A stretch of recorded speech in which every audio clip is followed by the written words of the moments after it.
Parliamentary question time is one of the times we get to see our politicians on display and often, perhaps usually, paints them and the Parliament in a bad light. Question time is meant to allow backbenchers and MPs the opportunity to ask questions of ministers. You can watch from the public gallery and it's broadcast live on TV. But too often it descends into yelling and sometimes even chaos. Now, a parliamentary committee has released a draft of recommendations to reform question time, presumably for the better. Isabel Rowe has been taking a look. Hi, Isabel. Hello. Presumably, yes. I have sat through so many of them and really often been left wondering. Yes, well, I was going to say visiting the public gallery can be like visiting a zoo or a primary school. A primary school, I think, is Yeah, good. on a Friday afternoon after Red Cordial. Politicians are throwing jibes, they yell and they interject for show. They're well aware, too, that the cameras are rolling. The insults and the accusations are something you would at least be disciplined for in many other workplaces, and it's been going on for decades. Why won't you call an early election? The answer is, mate, because I want to do you slowly. I want to do you slowly. The Leader of the Opposition slept right through the critical vote. He was drunk and didn't come into the House, slept right through that vote. Along with the personal attacks, question time is the home of some of the more memorable moments in Australian politics. You might remember the time Nationals MP Barnaby Joyce gave a lively speech about a government program to rid waterways of the pest fish carp.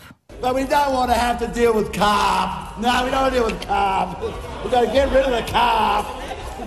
Or the time that the Prime Minister, then Treasurer Scott Morrison, took a lump of coal into the House. This is coal. Don't be afraid. Don't be scared. The Treasurer knows the rule on props. It's coal. It was dug up by men and women who work and live in the electorates. There are rules. That one, no props, is something that gets MPs kicked out every now and again. The other thing you get kicked out for is too much yelling and disobeying the direction of the Speaker of the House. Ejections are made under Rule Section 94A. Bronwyn Bishop, who was a Liberal MP and presided over the House between 2013 and 2015, kicked out MPs a record 400 times in her time. The member for Greenway will leave under 94A. The members for Batman, Corio will leave under 94A. The member will resume his seat and leave under 94A. Is the Leader Manager of Opposition Business anxious to join the member for Hunter? How is the member for Hunter meant to resume his seat and leave the room? He can do it sequentially. It's quite clever. The Parliament's Standing Committee on Procedure started an inquiry in 2019 to work out what should be done about QT to make it seem like less of a waste of time.